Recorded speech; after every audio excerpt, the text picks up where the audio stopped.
You don't lose because you're weak. You lose because you are undisciplined. Most men don't want to hear that. They want a reason outside themselves. Bad luck, bad timing, bad people. But the truth is quieter than that, and heavier. The gap between the average man and the elite one is not talent. It's not intelligence. It's not even opportunity. It's discipline. And more importantly, emotional discipline. Look around. Modern life is comfortable, loud, and distracting. You wake up already reacting. Messages, opinions, pressure. By noon, your focus is gone. By night, your energy is spent on things that don't matter. You try to do better.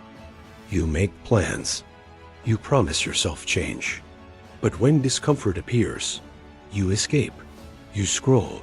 You vent. You complain. You look for relief instead of control. This is where most men stay, not because they can't rise, but because they won't hold the line when it gets uncomfortable. The real battle is not outside. It's inside your chest, inside your thoughts. You feel ignored. You feel disrespected. You feel anxious about falling behind, so you react. You speak when silence would serve you better. You chase approval. You explain yourself. You defend your ego. And each time you do, something weakens. Not your image, your authority.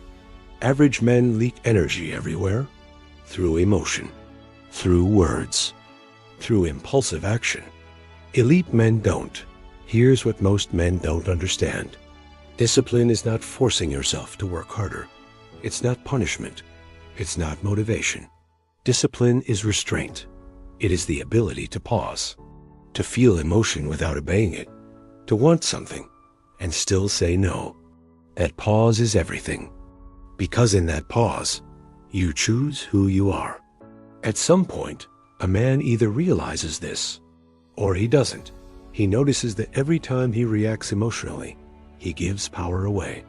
Every time he seeks validation, he lowers his position. Every time he avoids discomfort, he delays his growth. And quietly, without drama, something shifts. He stops trying to be understood. He stops explaining himself. He stops reacting to noise, not because he doesn't feel, but because he no longer lets feeling drive him. This is the turning point. Not loud, not visible, but permanent. From the outside, it looks boring. He keeps his routine, even when tired.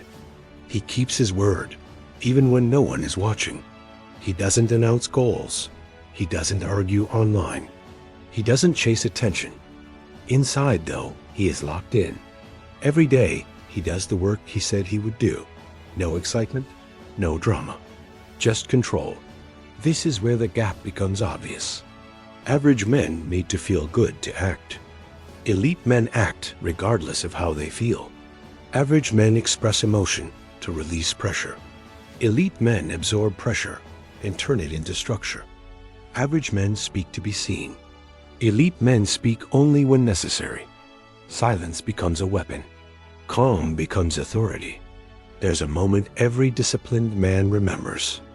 The moment he didn't react, when he wanted to prove himself and didn't. When he felt anger and stayed quiet. When he felt fear and moved forward anyway. In that moment, he felt something unfamiliar.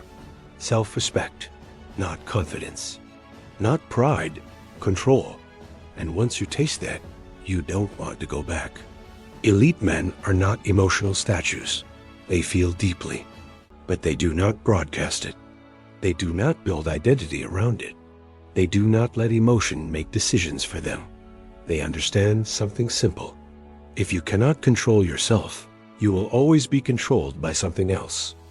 People, circumstances, mood, impulse. Discipline closes that door. The world tests men constantly. Disrespect, temptation, uncertainty, failure.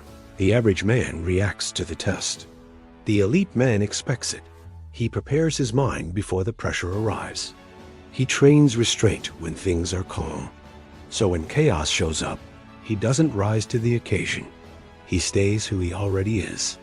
This is the lesson few accept. You don't become elite by doing extraordinary things once. You become elite by doing ordinary things with consistency and restraint. Waking up when you said you would. Staying quiet when your ego wants noise. Holding focus when distraction calls. Keeping standards when no one enforces them. That is masculinity. Not dominance, not display, mastery. At the end of the day, no one sees your inner discipline. No one applauds your restraint. No one rewards your silence immediately. And that's the point. Your strength is not for display. It's for foundation. Because when everything external is unstable, the man with discipline stands still, calm, grounded, unmoved. That is the gap. And once you step into it, you never look at average the same way again.